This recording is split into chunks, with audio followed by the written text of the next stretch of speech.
Tablet போடுறதா இருக்கட்டும், spray பண்ணுறதா இருக்கட்டும், இல்லை தைலம் தேய்க்கிறதா இருக்கட்டும், அது நிஜமாலே பெயினை க்யூர் பண்ணணும்னு நீங்கள் சொல்லுவீங்களா? இன்ஃபேக்ட் அது ப்ராப்ளத்தை அதிகம் பண்ணும். அது சிகிச்சை வந்து டிலே பண்ணிடும். அது ஒரு டயபெட்டிக் பேஷண்ட் அது சுகர் கண்ட்ரோலே ஆகலை, காதுக்கு பின்னாடி ரொம்ப வலி இருக்குது அப்படிங்கிறப்ப அது வந்து அந்த போனை அரிக்கக்கூடிய ஒரு ஸ்கல் பேஸ் ஆஸ்டியோமைலிட்டா காலைல எழுந்தா மட்டும் இந்த அலர்ஜி இல்லை ஸ்னீசிங் தும்மல் வருது, அடிக்கடி தும்மல் வருதுன்னா சைனஸ் பொறுத்த வரைக்கும் இதில் வர வலிகள் பார்த்தீங்கன்னா தொட்டாலே இங்கே இந்த இடத்துல தொட்டாலே அவங்களுக்கு வலிக்கலாம். சில சமயம் அந்த சைனஸ் ப்ராப்ளம் ரொம்ப அதிகமாக இருக்கப்போ அவங்க விஷனில் கூட ப்ராப்ளம் வரக்கூடிய சான்சஸ் இருக்குது.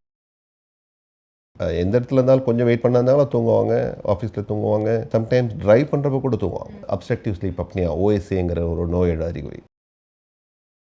இயர்ஸ் செட்டோடது உள்ளே இருக்கிறது வெளிக்காது, அதுக்குள்ளே உள்ளது நடுக்காதில் ஒரு சின்ன 3 போன்ஸ் இருக்குது, அதுக்குள்ளே ஒரு நத்தெலும்பு மாதிரி இருக்குது, அதுக்குள்ளே சின்ன சின்ன ஃபைன் ஃபைபர்ஸ் இருக்குது. ஸோ நீங்கள் யூஸ் பண்ணுற ஃபோனோட ஹெட்செட்டோட லவுட்னஸ், டியூரேஷன் காக்லியர் நரம்புகளே அஃபெக்ட் பண்ணும்.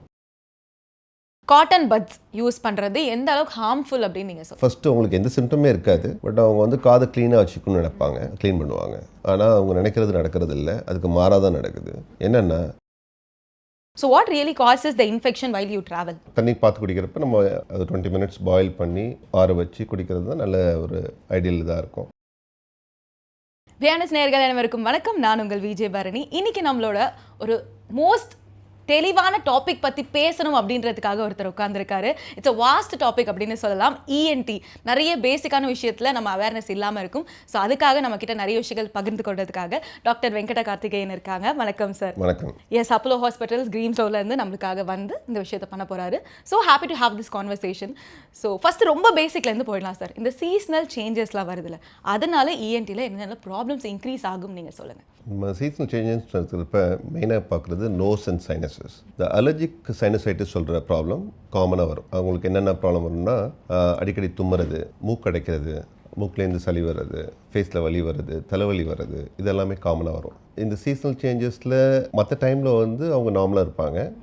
இந்த சீசனல் சேஞ்ச் வரப்போ இந்த ப்ராப்ளம்லாம் அதிகமாகும். எஸ்பெஷலி அவங்களுக்கு வந்து நோஸில் உள்ள எலும்பு வளைஞ்சி இருக்கவங்களுக்கு, ஸ்ட்ரக்சரலாக ப்ராப்ளம் இருக்கவங்களுக்கு இந்த ப்ராப்ளம் ரொம்ப நாள் இருக்கலாம். அது அதிகமாகவும் இருக்கக்கூடிய காரணமாக ஒரு சப்போஸ் ஒருத்தருக்கு ஒரு கோல்டு சளி பிடிக்குது, ஒரு வாரம் சளி பிடிச்சி சன்னால் போகக்கூடிய சான்சஸ் இருக்கவங்களுக்கு இந்த ஸ்ட்ரக்சரல் ப்ராப்ளம், அதாவது எலும்பு வளைஞ்சி நோஸை பிளாக் பண்ணிட்டு இருக்கப்ப அந்த ப்ராப்ளம் அதிக நாள் இருக்கக்கூடிய சான்சஸ் இருக்குது. சீசனல் சேஞ்சஸோடு சேர்ந்து இந்த மாதிரி அவங்களுக்கு ப்ராப்ளம் இருக்கான்னு பார்க்குறதுக்கு நம்ம தகுந்த இஎன்டி டாக்டர் பார்த்து அவங்க சிகிச்சை எடுத்துக்கணும். அண்ட் இன்னொரு விஷயம் என்னென்னா, நம்ம நிறைய ட்ராவல் பண்ணும்போதும் சரி, நிறைய இடங்கள் போகும்போது திடீர்னு இன்ஃபெக்ஷன் ஆச்சுன்னா எல்லாருமே வாட்டர் சேஞ்ச் ஆகுறதுனால தான் இது நடக்குது அப்படின்னு சொல்கிறாங்க. So what really causes the infection while you travel? அந்த மாதிரி நம்ம எப்போதுமே நம்ம தண்ணி பார்த்து குடிக்கிறப்ப நம்ம அது 20 மினிட்ஸ் பாயில் பண்ணி அதை ஆற வச்சு குடிக்கிறது தான் நல்ல ஒரு ஐடியல் இதாக இருக்கும். பிளாஸ்டிக் வாட்டர் பாட்டில்ஸ் நம்ம கண்ட இடத்துல வாங்குறப்ப அது அதனோட ஹைஜீனை நம்ம வந்து என்ஷூர் பண்ண முடியாது ஒன்று. அண்டு ஹோட்டலில் நம்ம தண்ணி குடிக்கிறப்பையோ அதனோட ஹைஜீன் நம்ம என்ஷூர் பண்ண முடியாது. ஸோ முடிஞ்ச வரைக்கும் தண்ணியை சுட வச்சு 20 நிமிஷம் சுட வச்சு அதை ஆற வச்சு குடிக்கிறது ஒரு நல்ல மெத்தட். தேர்ட் பேசிக் கொஸ்டின் என்னன்னா, எல்லாருமே இப்போ ஒரு இஎன்டியில் ஏதோ ஒரு பிரச்சனை வந்துருச்சு, இப்போ ஒரு நீ பெயினாக இருக்கட்டும், ஏதோ ஒரு சின்னதாக வந்தால் கூட ஓவர் த கவுண்டர் போயிட்டு ஒரு டேப்லெட் போடுறதா இருக்கட்டும், ஸ்ப்ரே பண்ணுறதா இருக்கட்டும், இல்லை தைலம் தேய்க்கிறதா இருக்கட்டும், அது நிஜமாலே பெயினை க்யூர் பண்ணணும்னு நீங்கள் சொல்லுவீங்களா? இல்லை, அது வந்து இன்ஃபேக்ட் அது ப்ராப்ளத்தை அதிகம் பண்ணும். அது சிகிச்சை வந்து டிலே பண்ணிடும். அது கரெக்டான ட்ரீட்மெண்ட் எடுத்துக்க முடியாமல், ஃபார் எக்ஸாம்பிள் ஒரு டயபெட்டிஸ் உள்ள பேஷண்ட்க்கு ஒரு காது வலி வருதுன்னு வச்சுக்கோங்களேன், அது அவங்களா ட்ராப்ஸ் போட்டுட்டு அவங்கள குணப்படுத்த பார்ப்பாங்க. ஆனால் அதுக்குள்ளே வந்து ஒரு டயபெட்டிக் பேஷண்ட் அது சுகர் கண்ட்ரோலே ஆகலை, காதுக்கு பின்னாடி ரொம்ப வலி இருக்குது அப்படிங்கிறப்ப அது வந்து அந்த போனை அரிக்கக்கூடிய ஒரு ஸ்கல் பேஸ் ஆஸ்டியோமைலிட்டாஸுங்கிறது கண்டுபிடிக்க வேண்டியது நம்மளோட கடமை. ஏன்னா அது ஏர்லியாகவே சீக்கிரமாகவே கண்டுபிடிச்சா அது நம்ம அதை தகுந்த மருந்துகள் கொடுத்து டயபெட்டிஸ் கண்ட்ரோல் பண்ணிவிட்டு தேவையான அறுவை சிகிச்சை மூலமாகவும் அதை சரி பண்ண முடியும். பட் அதுவே நம்ம டிலே பண்ணோன்னா, அவங்க செல்ஃப் மெடிக்கேஷனாக டிலே பண்ணோன்னா அந்த ப்ராப்ளம் நல்ல அதிகமாகி அவங்களுக்கு மற்ற ப்ராப்ளம், அதாவது அது பிரெயினில் இன்ஃபெக்ஷன் ஆகக்கூடிய சான்சஸ், இல்லை நரம்பு வீக்னஸ் வரக்கூடிய சான்சஸும் அதில் இருக்குது. ஸோ இந்த மாதிரி ப்ராப்ளத்துக்கு எப்போதுமே ஃபஸ்ட்டு டாக்டர் காமிச்சு அவங்க சொல்கிற அட்வைஸ் ஃபாலோ பண்ணுறது நல்லது. ரியல் டைம் எக்ஸாம்பிளே நான் சொல்கிறேன். எனக்கு வந்து இப்போ லிகமெண்ட் டேர் ஆச்சு, ஆனால் எனக்கு தெரியல, எனக்கு எதுவும் சுலுக்கிடுச்சு, நான் உடனே ஸ்ப்ரே போட்டுறேன். I feel like okay it's cured அப்படின்னு நினைக்கிறேன். அது வந்து நம்மளா பிரம்மையில் நினைக்கிறோமா, இட் ரியலி ஒர்க்ஸ் அப்படின்னு? இல்லை, அந்த டாக்டர்கிட்ட போய் அவங்க வேறு ஏதாவது ப்ராப்ளம் சொல்லிவிடுவாங்களோ, வேறு ஏதாவது ட்ரீட்மெண்ட் சொல்லிவிடுவாங்களோ, நம்ம ஆப்ரேஷன் சொல்லிவிடுவாங்களோங்கிற ஒரு பயம்தான். அந்த அவேர்னஸ் வந்து ஹெல்த் அவேர்னஸ் இருந்தாலே அவங்க கரெக்டான ட்ரீட்மெண்ட் போய் பார்த்துட்டு கரெக்டான டாக்டர் பார்த்து அவங்க அட்வைஸ் சொல்ல போகிறாங்க. அது அவங்களுக்கு தகுந்த மாதிரி தான் இருக்கும். அதை ஃபாலோ பண்ணாலே போதும். ஓகே, அது ஃபார் த மொமெண்ட் கொஞ்சம் ரிலீஃப் தரும், அவ்வளோதான், அந்த மாதிரி சொல்லுவீங்க. ஸோ நீங்கள் அந்த சிகிச்சையை டிலே பண்ணுறதுனால, ப்ராப்பர் டாக்டர்கிட்ட போகாமல் நம்மளாக செல்ஃப் ட்ரீட்மெண்ட் பண்ணுறதுனால அந்த ப்ராப்ளம் அதிகமாகி இன்னும் தொந்தரவு தான் அதிகப்படுது. நான் வந்து இப்போது மார்னிங் எழுந்தோன்னே எனக்கு ஸ்னீசிங் வரும், அதுக்கப்புறம் நோஸ் பிளாக் ஆகும், அது கொஞ்சம் நேரத்தில் அது சரியாயிடும். பட் ஆனால் அது அலர்ஜியா இல்லை சைனஸோட இண்டிகேஷனா எனக்கு அது புரிதல் இருந்ததே இல்லை. இப்போ வரைக்கும் அந்த ப்ராப்ளம் நான் ஃபேஸ் பண்ணிகிட்ருக்கேன். So what you say about it? உங்களுக்கு மற்ற சிம்டம்ஸ்லாம் இல்லாத, இப்போ சப்போஸ் ஒரு கண்டினியூஸாக மூக்கடைப்போ தலைவலியோ இல்லை முகத்தில் வலியோ இல்லாமல் காலைல எழுந்தா மட்டும் இந்த அலர்ஜி இல்லை ஸ்னீசிங் தும்மல் வருது, அடிக்கடி தும்மல் வருதுன்னா அதுக்கு இது என்ன காரணங்கிறத பார்க்கணும். இந்த அலர்ஜன்கிறது ஒரு காரணியாக இருக்கலாம். காற்றில் உள்ள ஒரு தூசினாலேயோ இல்லை போலன்ஸ்னாலேயோ, இந்த மகரந்த தூள்கள் சொல்லலையா துகள்கள் அதனாலேயோ, இல்லை அனிமல் டேண்டஸ் வீட்டில் வந்து நாய் பூனை வளர்ப்பாங்க அதுலேருந்து கொட்டுற முடியினாலேயோ அதில் கூட அலர்ஜி வரலாம். இல்லை ஃபுட் அலர்ஜியாக கூட இருக்கலாம். ஸோ ஒவ்வொருத்தரோட பாடியும் ஒவ்வொரு எதிர்ப்பு சக்தியும் ஒவ்வொருத்தருக்கும் ஒவ்வொரு மாதிரி இருக்கும். ஸோ அது என்ன காரணங்கிறத கண்டுபிடிக்கணும். அதுக்கு டெஸ்ட்டும் இருக்குது. அவங்கள பேஷண்ட்ஸாகவும் ஒரு as a person you can also என்ன ப்ராப்ளத்தினால வருதுங்கிறது நம்ம கண்டுபிடிச்சிக்கலாம். ஸோ இந்த தும்மல் பொறுத்த வரைக்கும் மோஸ்ட்லி பார்த்திங்கன்னா ஹைஜீன், நம்ம சுற்றி இருக்க என்விரான்மெண்ட்டு நல்லா க்ளீனாக வச்சுக்கிட்டாலே, அண்ட் ஹேண்ட் சானிடைஸ் பண்ணி ஹேண்ட் ஹைஜீன் வச்சுக்கிறது, ஹேண்ட் ஷேக் பண்ணாமல் வணக்கம் சொல்கிறது, இதெல்லாம் ஒரு important methods. And since you are talking about the sinus, இப்போது அது சைனஸா மைக்ரேனா நிறைய பேருக்கு தெரியாமல் ஒரு புரிதல் இல்லாமல் இருக்குது அப்படின்னு நினைக்கிறேன். ஸோ சைனஸ் என்ன மாதிரி சிம்டம்ஸ் கிரியேட் பண்ணுன்னு நீங்கள் சொல்வீங்க? Common symptom. இதனால தான் இந்த ஹெட்டேக் வந்து எப்போதுமே ஒரு இஎன்டி டாக்டரும் பார்ப்பாங்க, ஒரு நியூராலஜி டாக்டரும் பார்ப்பாங்க. ஏன்னா அது ஓவர்லேப் ஆகக்கூடிய ஒரு தலைவலிங்கிறது ஒரு அறிகுறி. ஸோ சைனஸ் பொறுத்த வரைக்கும் அவங்களுக்கு அந்த முகத்தை சுற்றி சைனஸஸ் பார்த்திங்கன்னா ஒரு காற்று உள்ள அறைகள் மூக்குக்கு பக்கத்துலேயும் கண்ணுக்கு கீழேயும் கண்ணுக்கு நடுப்பு ரெண்டு கண்களுக்கு நடுப்புறையும் கண்களுக்கு பின்னாடியும் உள்ள சைனஸ். அதனால் ஒவ்வொன்றுக்கும் ஒரு நேம் இருக்குது. இதில் வர வலிகள் பார்த்திங்கன்னா எதர் கண்ணுக்கு கீழே ஒரு வலியாக இருக்கலாம், தொட்டாலே இந்த இடத்துல தொட்டாலே அவங்களுக்கு வலிக்கலாம். அண்டு சப்போஸ் நான் கண்களுக்கு பின்னாடி உள்ள சைனஸில் வந்து அவங்களுக்கு தலைவலி பின்னாடி கூட வரலாம். சில சமயம் அந்த சைனஸ் ப்ராப்ளம் ரொம்ப அதிகமாக இருக்கப்போ அவங்க விஷனில் கூட ப்ராப்ளம் வரக்கூடிய சான்சஸ் இருக்குது, பக்கத்தில் உள்ள ப்ரெஷர்னால எஃபெக்ட்னால. மற்ற சில சமயம் பல்வலினால் இன்ஃபெக்ஷன் சைனஸ் போய் அங்கே ப்ராப்ளம் வரலாம். சைனஸ் மட்டும் பார்க்காம அதை சுற்றியுள்ள நம்ம ஸ்ட்ரக்சர்ஸையும் பார்க்கணும். மைக்ரேன் தலைவலி வந்து யூஸ்வலாக ஒற்றை தலைவலின்னு சொல்கிறது வந்து யூஸ்வலாக ஒன் சைடு வரும், ரெண்டு சைடும் வரலாம். அவங்களுக்கு பார்த்தீங்கன்னா சென்சிட்டிவ் டு லைட், ஒரு லைட்டை பார்த்தானா ரொம்ப அவங்களால பார்க்க முடியாது, தலைவலி ரொம்ப அதிகமாகும். இல்லை நார்மலாக வர சவுண்டு வந்து அவங்களால டாலரேட் பண்ண முடியாது, பொறுத்துக்க முடியாது. நார்மலாக பேசிக்கிறது கூட அவங்களுக்கு ஒரு இரிட்டபிளாக இருக்கும், ஒரு நாசியா இல்லை வாமிட்டிங் வரும். தலைவலி வரத்துக்கு முன்னாடியே தலைவலி வரப்போகிற ஒரு அறிகுறி தெரியலாம், அதுக்கு ஆரான்னு சொல்லுவோம். இதெல்லாம் மைக்ரைன் பொறுத்த வரைக்கும். இது மாதிரி என்ன ட்ரிகர்னால் வருதுங்கிறதும் அவங்க அசஸ் பண்ணி அதுக்கு தேவையான ட்ரீட்மெண்ட் எடுத்துக்கலாம். பட் நெக்ஸ்ட் திங் வந்து இந்த ஸ்னீசிங் ரொம்ப லவுடராக பண்ணுறதுனால ஏதாவது ப்ராப்ளம் கிரியேட் ஆகுமா அப்படின்றது ஒரு கேள்வியாக இருக்குது. அந்த தும்மல் அடக்க போகிறப்ப ஒரு சப்போஸ் அடக்கி வாயை மூடி அடக்கிறப்ப உள்ள ப்ரெஷர்னால you can have problems, very severe problems to the ear and all. Suppose நம்ம அதனால தான் அவங்க சப்போஸ் யாருக்கும் அறுவை சிகிச்சை பண்ணோன்னா, காதில் அறுவை சிகிச்சைலாம் பண்ணியிருந்தோன்னா அவங்க அந்த இயரை ப்ரொடெக்ட் பண்ணுறதுக்காக தும்மல் வந்தால் வாயை திறந்துட்டு தும்முங்க அப்படின்னு. சில பேர் பப்ளிக் இதுக்காக இந்த டைம் மூடுறப்ப ப்ரெஷர் அதிகமாகக்கூடிய சான்சஸ் இருக்கும். மற்றபடி ஐ திங்க் எதனால் தும்மல் வருதுன்னு கண்டுபிடிச்சி அதை சரி பண்ணணும். கொரட்டை விடுறதுனால என்னென்ன ப்ராப்ளம்ஸ் கிரியேட் ஆகுது அப்படின்னு? ஸ்னோரிங், கொரட்டை விடுதல்ங்கிறது ஒரு அறிகுறி. அது வந்து ஒரு நோயின் அறிகுறியாக கூட இருக்கலாம். அந்த நோய் என்னன்னு பார்த்தீங்கன்னா அதுக்கு பேர் ஓஎஸ்ஏன்னு சொல்லுவோம், அப்ஸ்ட்ரக்டிவ் ஸ்லீப் அப்னியான்னு பேர். சில பேர் பார்த்துருப்பீங்க, நம்ம வீட்லேயும் நம்ம பார்த்துருக்கலாம். உடல் வருமனாக உள்ளவங்க, ஷார்ட் நெக்காக இருக்கவங்க, இல்லை உடல் வருமனாக உள்ளவங்க, அவங்க தூங்குறப்ப கொரட்டை விடுவாங்க. கொரட்டை விடுறப்ப அந்த கொரட்டை நிற்கும், ஒரு 10 செகண்ட்ஸ் மேலே எந்த சவுண்டுமே இருக்காது. பார்த்தா அவங்க ப்ரீத் பண்ணுறாங்களா இல்லையான்னு கூட தெரியாது. திருப்பி அந்த கொரட்டை விட ஆரம்பிப்பாங்க.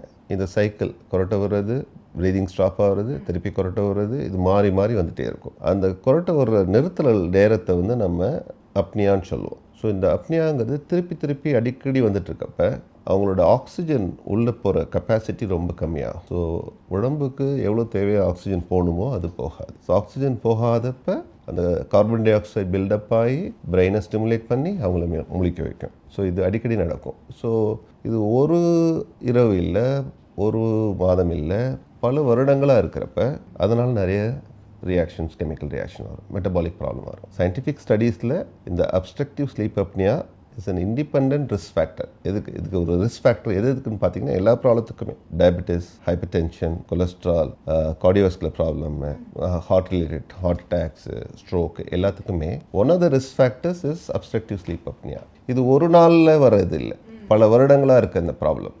இந்த வரக்கூடிய காரணங்கள் பார்த்தீங்கன்னா சில பேருக்கு யங் ஏஜ்லேயே வருது, ஹார்ட் அட்டாக் வருதுன்னா அது ஒன் ஆஃப் த ரிஸ்க் ஃபேக்டராக இருந்திருக்கலாம். ஸோ அதையும் நம்ம அசஸ் பண்ண வேண்டியது ப்ராப்ளம். ஸோ ஸ்னோரிங்கை பொறுத்த வரைக்கும் அது ஒரு அறிகுறி, அதனோட நோய் அப்ஸ்ட்ரக்டிவ் ஸ்லீப் அப்னியா இருக்குங்கிறது நம்ம செக் பண்ணணும். அது நம்ம இஎன்டி ஸ்பெஷலிஸ்ட்டு வந்தீங்கன்னா கண்டிப்பாக அதை அசஸ் பண்ணிடலாம் ஈஸியாக. காமனாக பண்ணுறது வந்து ஸ்லீப் ஸ்டடின்னு சொல்லிட்டு இப்போ வந்து அவங்கவுங்க வீட்லேயே பண்ணலாம் அந்த ஸ்லீப் ஸ்டடியை. அந்த போர்ட்டபிள் மெஷின் தான், டெக்னீஷியன் வந்து கனெக்ட் பண்ணிவிட்டு அடுத்த நாள் வந்து அவங்க ரிப்போர்ட் கொடுத்துருவாங்க. அதில் தெரிஞ்சிடும் அது மைல்டு ஸ்லீப் அப்னியாவா இல்லை மாட்ரேட்டா இல்லை சிவியரான்னு தெரிஞ்சிடும், கிரேடை பொறுத்து இருக்குது. அவங்க பார்த்தீங்கன்னா காமன் ப்ராப்ளம் அவங்களுக்கு வந்து டே டைம் ஸ்லீப்பினஸ், கால நேரத்தில் தூங்குவாங்க, எந்த இடத்துல இருந்தாலும் கொஞ்சம் வெயிட் பண்ணாலும் தூங்குவாங்க, ஆஃபீஸில் தூங்குவாங்க, சம்டைம்ஸ் ட்ரைவ் பண்ணுறப்ப கூட தூங்குவாங்க. அதுக்கு மெயின் ஒன்று நான் சொன்ன இந்த அப்னியா, ரெண்டாவது இந்த டே டைம் ஸ்லீப்னஸ், ரெண்டுமே அப்ஸ்ட்ரக்டிவ் ஸ்லீப் அப்னியா ஓஎஸ்ஏங்கிற ஒரு நோயோட அறிகுறி. இந்த சிபேப் யூஸ் பண்ணாதனாலே அவங்களோட அவேர்னஸ் நல்லா அதிகமாகிடும், அவங்க விழிப்புணர்ச்சியோடு இருப்பாங்க, நல்லா ஃப்ரெஷ்ஷாக இருப்பாங்க, நல்லா ஆக்டிவாக இருப்பாங்க. அவங்க that changes the lifestyle. So structural problem உள்ளவுக்கு நம்ம மல்டி லெவல் சர்ஜரி, ஒவ்வொரு லெவல்லையும் நம்ம சர்ஜரி பண்ணலாம். என்ன ப்ராப்ளம்னா நம்ம இந்த எலும்பு வளையிறது வந்து சின்ன வயசுலேயே நடக்குது, டீனேஜ்லேயும் நடக்குது. பட் இப்போ அவங்க சொல்லுவாங்க எலும்பு வளைச்சிக்கினா டாக்டர் எனக்கு ரொம்ப நாளாவே இருக்குது டாக்டர், அது இப்போ நீங்கள் சொல்கிறீங்க அதுதான் ப்ராப்ளம் சொல்கிறீங்க, அது காரணம் இல்லை. அதுக்குன்னு ஒரு க்ரோத் சென்டர் இருக்குது சின்ன வயசில் டீனேஜில், ஸ்கல்லுக்குன்னு ஒரு க்ரோத் சென்டர் இருக்குது. இந்த செப்டமோட க்ரோத் வந்து அதிகமாக இருக்கிறதுனால ஸ்கல்ல ஸ்பேஸ் இல்லை, அதனால் வளைஞ்சிக்குது. அது வளைஞ்சி தான் இருக்குது. பட் நீங்கள் உங்களோட ஃபோட்டோஸே பார்க்கலாம், ஒரு 10 இயர்ஸ்க்கு முன்னாடி எடுத்த ஃபோட்டோஸ்க்கு இப்போ பார்க்க டிஃப்ரென்ஸ் இருக்கும். ஃபேஷியல் ப்ரொஃபைல் சேஞ்சஸ், திக்னஸ் வந்து அதிகமாகுது. இந்த சைடில் இருக்க வால் பக்கத்தில் வரப்போ எலும்பு ஏற்கனவே வளைஞ்சிருக்கிறப்ப இன்னும் குறுகிறது. அப்போ அந்த பேசேஜ் வந்து ரொம்ப குறுகலாக போனதுனால லேட்டர் ஏஜில் இந்த ப்ராப்ளம் வருது. ஸோ அப்போ நம்ம ஸ்ட்ரக்சரலாக அதை சரி பண்ணுறப்ப அதில் அவங்களால ஆக்சிஜன் நல்லா எடுத்துக்க முடியும், அவங்களோட குவாலிட்டி ஆஃப் லைஃப் நல்லா இம்ப்ரூவ் ஆகும், நல்லா அவங்க ப்ரீத் பண்ண முடியும், நல்லா அலர்ட்டாக இருக்க முடியும், விழிப்புணர்ச்சியோட இருக்க முடியும். ஸோ நீங்கள் சொல்லியிருந்தீங்க இந்த ஆக்சிஜன் இன்டேக் இஸ் இம்பார்ட்டன்ட் அப்படின்னு. அதை தாண்டி இன்னொரு விஷயம் மக்கள் என்ன பண்ணுறாங்க, பொதுவான மிஸ்டேக், தலையிலேருந்து த்ரோட் வரைக்கும் என்ன ப்ராப்ளம் இருந்தாலும் ஸ்டீம் பண்ணுப்பா சரியாயிடும் அப்படின்னு சொல்கிறாங்க.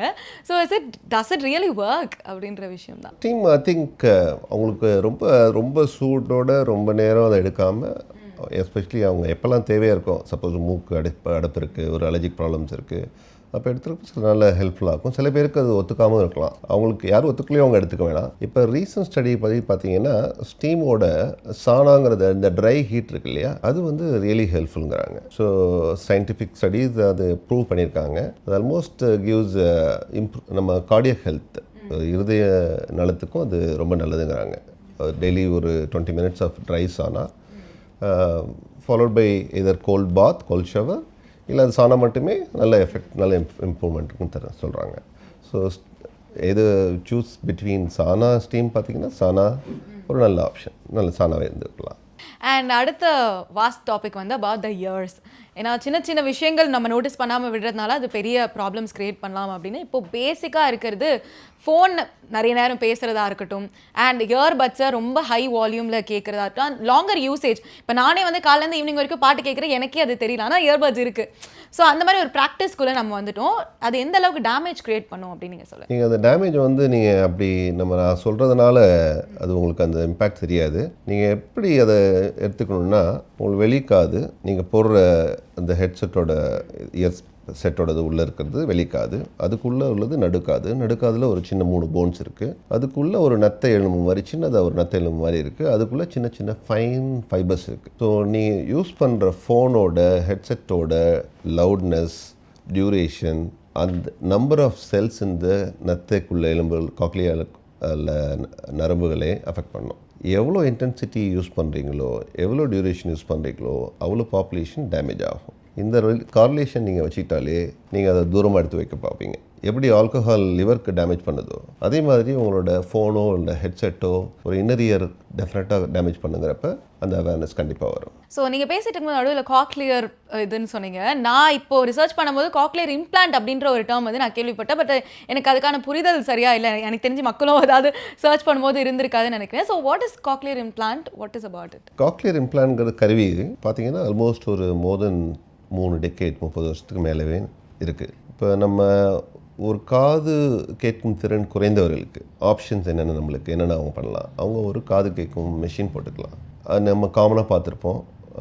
எல்இ பீப்புளோ முதியவர்கள் வந்து அவங்களுக்கு காது கேட்கும் திறன் கம்மியாகிறப்ப அந்த ஹியரிங் எய்ட் யூஸ் பண்ணுவாங்க, காது கேட்கும் கருவி யூஸ் பண்ணுவாங்க. பட் அந்த காது கேட்கும் கருவியோட ஃபங்க்ஷன் என்னன்னு பார்த்தீங்கன்னா, ஒரு சவுண்ட் ஒருத்தர் பேசுகிறாங்க, ஒரு நான் சொன்ன மாதிரி வெளிக்காது, நடுக்காது, உள்காது, அதில் உள்ள நரம்புகள் அதுலேருந்து பெரிய காது நரம்பு மூளைக்கு போய் மூளையில் காது கேட்கும் அந்த இடம் இருக்கு இல்லையா, அந்த கார்டெக்ஸில் போய் ரெஜிஸ்டர் ஆகி அப்போ தான் நம்மளுக்கு அது நான் பேசுகிறதும் நீங்கள் பேசுகிறதும் ஒருத்தருக்கு ஒருத்தர் கேட்கும்.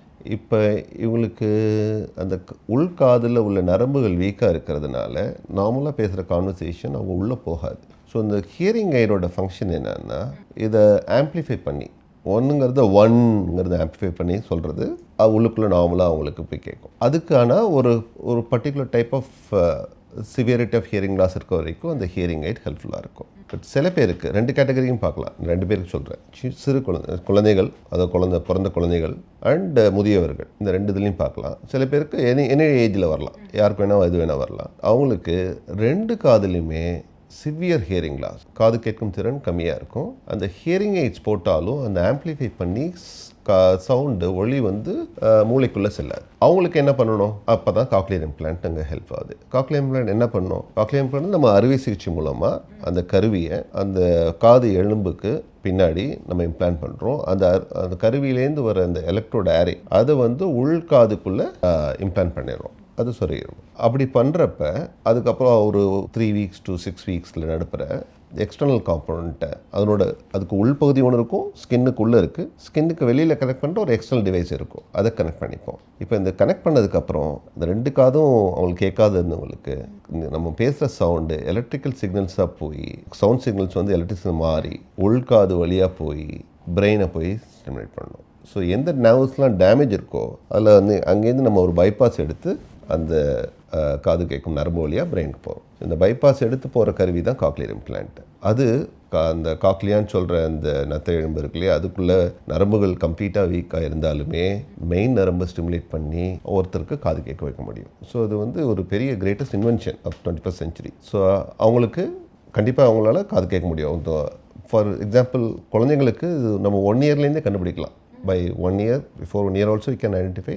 பட் இந்த 1 வருஷத்துலேருந்து 3 வருஷங்கிறது ஒரு கிரிட்டிக்கல் ஃபேஸ். எதிரானா குழந்தைங்களுக்கு காது கேட்டால் தான் அவங்களால பேச முடியும். இந்த மூளையில் காது கேட்கும் செவித்திறன் உள்ள அந்த பகுதியும் பேசும் பகுதியும் பக்கத்தில் இருக்கும். அது 2ம் ஸ்டிமுலேட் ஆகணும். 2 கனெக்ஷன் வந்தால் தான் அவங்களால குழந்தையால பேச முடியும். குழந்தைக்கு காது கேட்கலன்னா குழந்தையால பேச முடியாது. ஸோ இந்த 1 to 3 இயர்ஸ்க்குள்ளே ஒரு குழந்தையோட பிரெயின் வந்து ஒரு ஸ்பாஞ்ச் மாதிரி இருக்கும். ஸோ அதுக்கப்புறம் அது ஹார்ட் ஆகிடும், அதில் போய் ரெஜிஸ்டர் ஆகாது, வயசாக அந்த ஒர்க் ஆகாது. ஸோ அதனால தான் இந்த ஃபஸ்ட் இயர்லேயே அதை டயக்னோஸ் பண்ணி இந்த குழந்தைங்களுக்கு ஹியரிங் லாஸ் இருக்கான்னு டயக்னோஸ் பண்ணி நம்ம காக்லியர் இம்ப்ளான்ட் கருவியை பொறுத்தோம்னா அந்த குழந்தைங்களுக்கு காது கேட்கும்.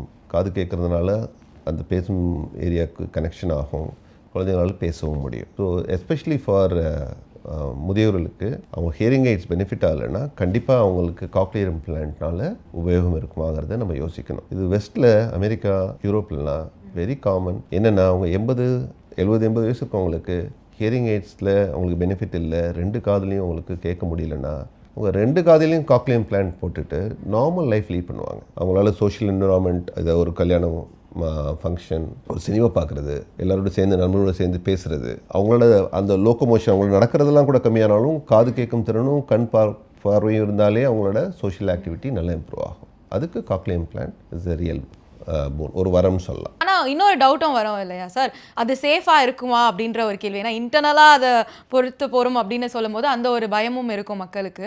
So what you want to say? கண்டிப்பாக அதுதான் நம்ம இந்த காக்லியர் இம்ப்ளான்ட் கருவி வந்து ஒரு நிறைய ப்ராசஸிங் டெக்னாலஜி செக் அப்புறம் தான் அது வெளியில் மார்க்கெட்டே வரும். அதனால தான் அது எக்ஸ்பென்சிவ் கூட. வந்ததுக்கப்புறம் அது நம்ம அதை பொருத்தக்கூடிய டெக்னிக் அது வந்து ஸ்டாண்டர்டைஸ் பண்ணியாச்சு. ஸோ இது வரைக்கும் இந்த நான் சொன்ன மோர் தென் 30 வருஷத்துக்கு மேலே உள்ள பேஷண்ட்ஸ் பெனிஃபிட் பண்ணி அவங்க நிறைய குழந்தைங்க ஆப்ரேட் பண்ணாங்கன்னா இன்றைக்கி நல்ல வேலையிலையும் நல்ல இதுலேயும் அவங்க சக்ஸஸ்ஃபுல்லாக இருக்காங்க. அதுவே ஒரு ப்ரூஃப். காட்டன் பட்ஸ் யூஸ் பண்ணுறது எந்த அளவுக்கு ஹார்ம்ஃபுல் அப்படின்னு நீங்கள் சொல்லுவீங்க? ஃபஸ்ட்டு அவங்களுக்கு எந்த சிம்டமே இருக்காது, பட் அவங்க வந்து காதை க்ளீனாக வச்சுக்கணும்னு நினைப்பாங்க, க்ளீன் பண்ணுவாங்க. ஆனால் அவங்க நினைக்கிறது நடக்கிறது இல்லை, அதுக்கு மாறாக தான் நடக்குது. என்னென்னா வெளிக்காதோட அமைப்பு பார்த்தீங்கன்னா நீங்கள் ஒரு பட்ஸை வச்சு பண்ணுறப்ப அதை உள்ளுக்குள்ளே தான் தள்ளுவீங்க.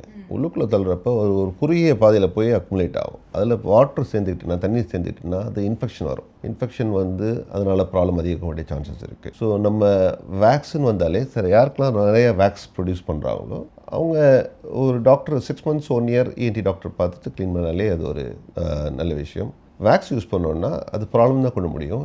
நீங்கள் எடுக்கிறப்ப வெளியே வரப்போ கொஞ்சம் இது வந்த மாதிரி இருக்கும், ஆனால் உள்ளே தான் நம்ம புஷ் பண்ணியிருப்போம். வி கான் டேக் இல்லை கம்ப்ளீட்டாக எடுக்க முடியாது, நம்ம எடுக்கவும் கூடாது. அண்ட் இன்னொரு விஷயம், இப்போ இயர் பிளாக் ஆகி ஒரு பிளாங்காக ஒரு மாதிரி சவுண்ட் வரும், அப்படிலாம் வருது sir.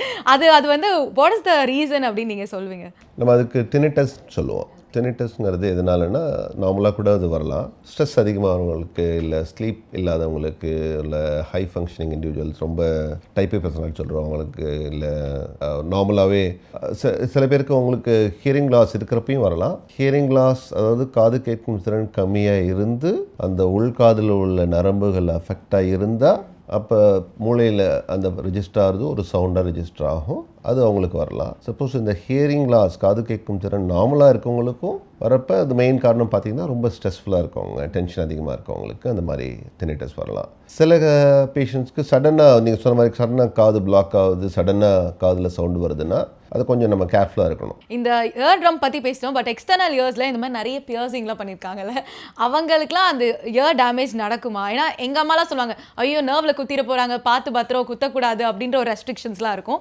So what really happens? கூகுளில் வேணால் போட்டு காலிஃப்ளவர் இயர்னு போட்டு பார்க்கலாம். அது போட்டு பார்த்தீங்கன்னா அது மாதிரி நிறைய பண்ண மாட்டோம், ஏன்னா யாருக்கு எப்படி வரும்னு சொல்ல முடியாது.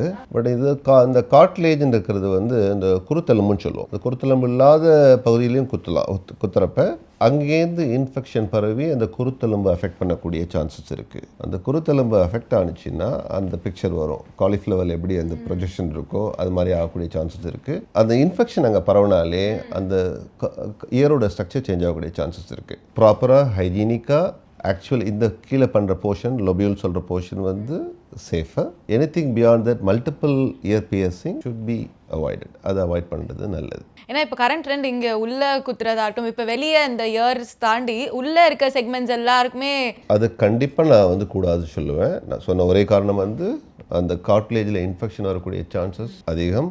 அது வந்தால் அதனோட அப்பியரன்ஸ் சேஞ்ச் ஆகக்கூடிய சான்சஸ் அதிகம். ஸோ அதை கண்டிப்பாக நம்ம அவாய்ட் பண்ணணும். ஓகே, அடுத்தபடியாக நம்ம த்ரோட் பற்றி நிறைய பேசணும்னு நினைக்கிறேன். அதே மாதிரி பேசிக்காக பண்ணுறது, இப்போ ஒரு த்ரோட் பெயின் இருக்குன்னா எவ்வளோ இன்ஃப்ளமேஷன் இருக்குன்னே தெரியாமல் நம்ம வந்து ஒரு சிரப் குடிக்கிறதா இருக்கட்டும், ஒரு ஓவர் த கவுண்டர் போய் ஒரு டேப்லெட் சாப்பிட்றதா இருக்கட்டும், அது இப்போ ரொம்ப நார்மல் ஆயிடுச்சு. எனக்கே தெரியும்ப்பா அப்படின்னு சொல்லி ரொம்ப எக்ஸ்போஸ்டாக இருக்கிறதுனால நாலேஜபிளாக நினச்சிக்கிறாங்க. But what mistakes they do generally for the throat pain வரும்போது அப்படின்னு நீங்கள் நினைக்கிறீங்க? இல்லை, த்ரோட் பெயின் காமனாக பார்த்தீங்கன்னா வைரஸ்னால் வரக்கூடிய த்ரோட் பெயின் தான். அதுக்கு நம்ம உடனே டாக்டர் போகணும்னு இல்லை. பட் பர்சிஸ்டண்ட்டாக ஒரு த்ரோட் பெயின் இருக்குது, மோர் தென் ஒரு வாரத்துக்கு மேலே இருக்குது, அது கூட சேர்ந்து த்ரோட் பெயினால் என்னென்ன வேறு என்னென்ன அறிகுறிகளாக இருக்குன்னு பார்க்கணும். சில சமயம் அவங்களால சால்வே பண்ண முடியாது, டான்சில் பெருசாகி அதில் இன்ஃபெக்ஷன் இருக்கலாம், இல்லை சில பேருக்கு அல்சர் மாதிரி இருக்கலாம், அந்த சின்ன சின்ன அல்சர் இருக்கலாம். ஸோ எதனால் த்ரோட் பெயின் வருதுன்னு பார்க்கணும்.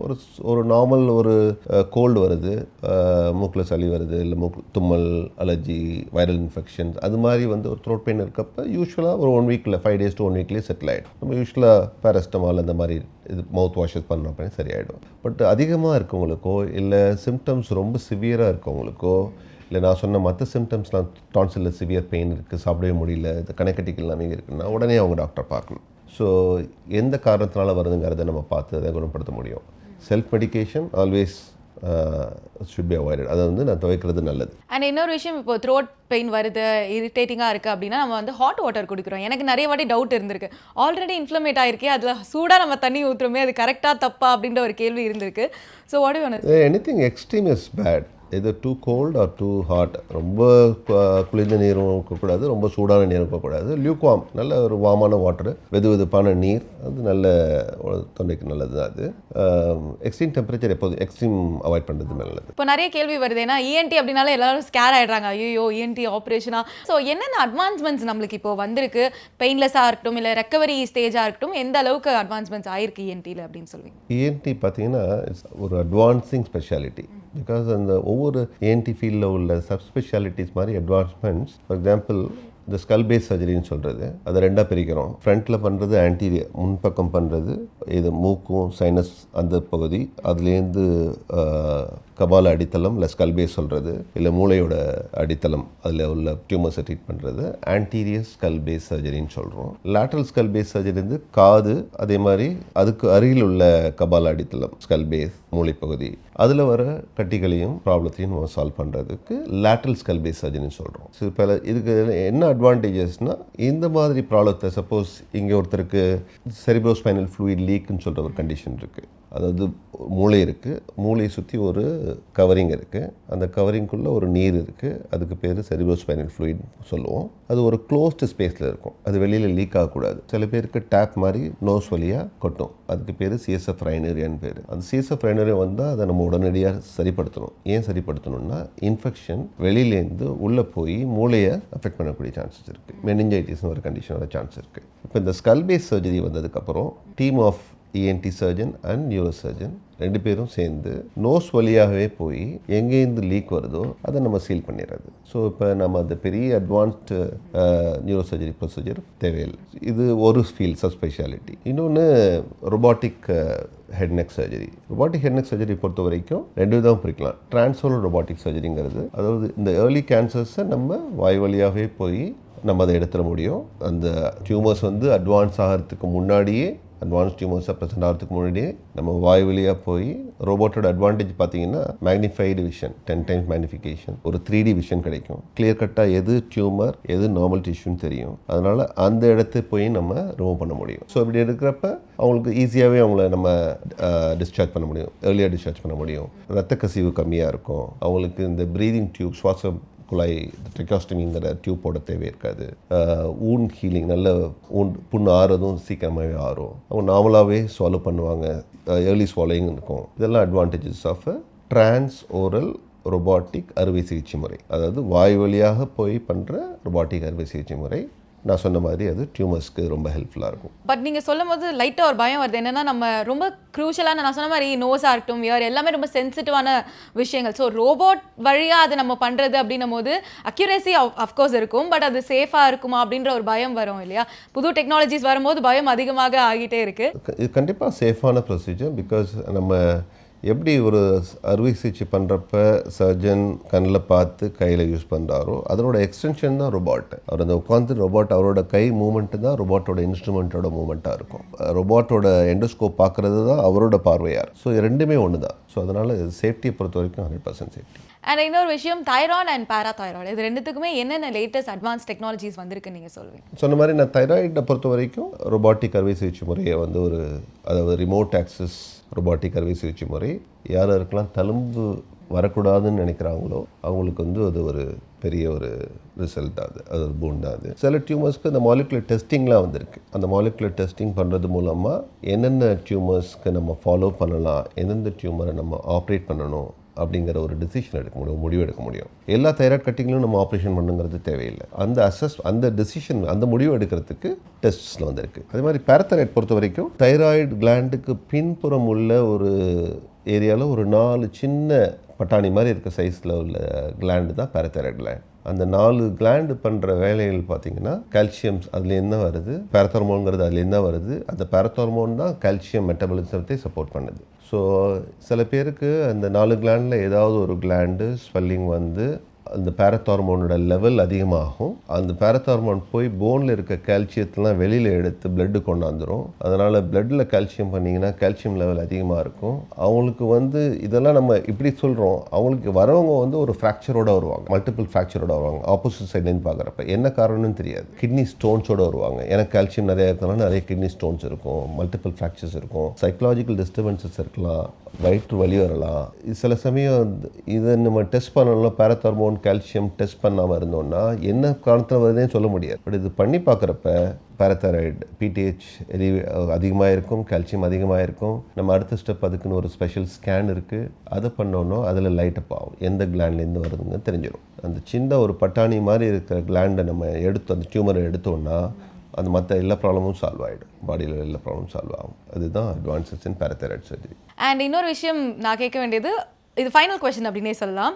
இப்போது இஎன்டி ஹெல்த் நல்லா இருக்கிறதுக்கு 3 டிப்ஸ் நீங்கள் வந்து மக்களுக்கு கொடுப்பீங்க அப்படின்னா என்ன சொல்லுவீங்க? இஎன்டி ஹெல்த் ஃபஸ்ட்டு வந்து ஐ திங்க் இயர் எடுத்துட்டோம்னா நம்ம சவுண்டை பொறுத்த வரைக்கும் எங்கெல்லாம் சவுண்ட் அதிகமாக இருக்கோ அந்த பிளேசஸ் அவாய்ட் பண்ணுறது.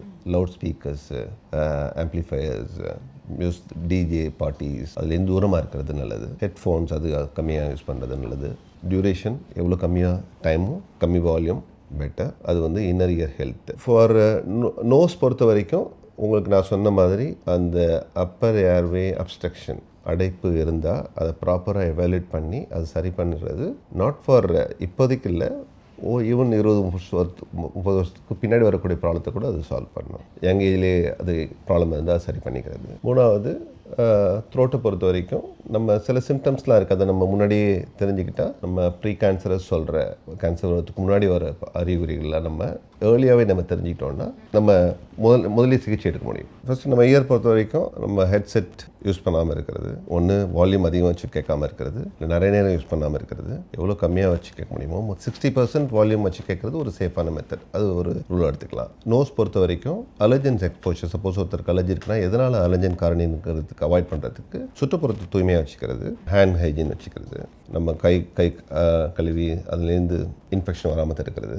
அண்ட் த்ரோட்டை பொறுத்த வரைக்கும் நம்ம மெயினாக பார்த்தீங்கன்னா அதிகம் கத்தாமல் இருக்கிறது, அதிகம் பேசாமல் இருக்கிறது, லவுட் பேசாமல் இருக்குது. சப்போஸ் கோல்டாக இருக்கிறப்ப அதிகம் அதை ஸ்ட்ரெயின் பண்ணாமல் இருக்கிறது, இதெல்லாமே மெயினாக ஹெல்ப்ஃபுல்லாக இருக்கும். அண்ட் இதை தவிர நம்ம ஒரு ஏஜ்க்கு அப்புறம் பேசிக்கலாக அவங்களுக்கு ஹியரிங் அசஸ் கரெக்டாக கேட்குதாங்கிறதுக்கு ஒரு செக் ஆடியோகிராம் பண்ணுறதும் பெட்டர். யாருக்கெல்லாம் காது கேட்காமல் இருக்கோ இல்லை காது கொஞ்சம் கம்மியாக இருக்கோ அவங்க ஆனுவல் ஆடியோகிராம், அதாவது எவ்ரி இயர் ஆடியோகிராம் பண்ணி அவங்களோட காது நலனை தெரிஞ்சு வச்சுக்கிறது மிகவும் நல்லாயிருக்கும். இது தவிர நம்ம ரொட்டீன் எக்ஸாமினேஷனில் அவங்களுக்கு தைராய்டு கட்டிகளோ இது இருந்தாலும் கண்டிப்பாக அவங்க மற்ற ஒரு இஎன்டி டாக்டர்கிட்ட போயிட்டு அதுக்கான ப்ராப்பர் டெஸ்ட் பண்ணிவிட்டு அது நார்மல் கட்டி தானா இல்லை வேறு எதுவும் டியூமர் கட்டியா கேன்சர் கட்டியான்னு தெரிஞ்சுக்கிறது ரொம்ப ரொம்ப நல்லது. Thank you so much doctor, because it was amazing talking with you. நிறைய சின்ன சின்ன விஷயங்கள் நம்ம டிஸ்கஸ் பண்ணாமல் போகிறதுனால அவேர்னஸ் கொஞ்சம் கம்மியாக இருக்குது. இந்த இன்டர்வியூ மூலிமா நிறைய பேர் பயனடைஞ்சிருப்பாங்கன்னு நினைக்கிறேன். நன்றி. தேங்க்யூ.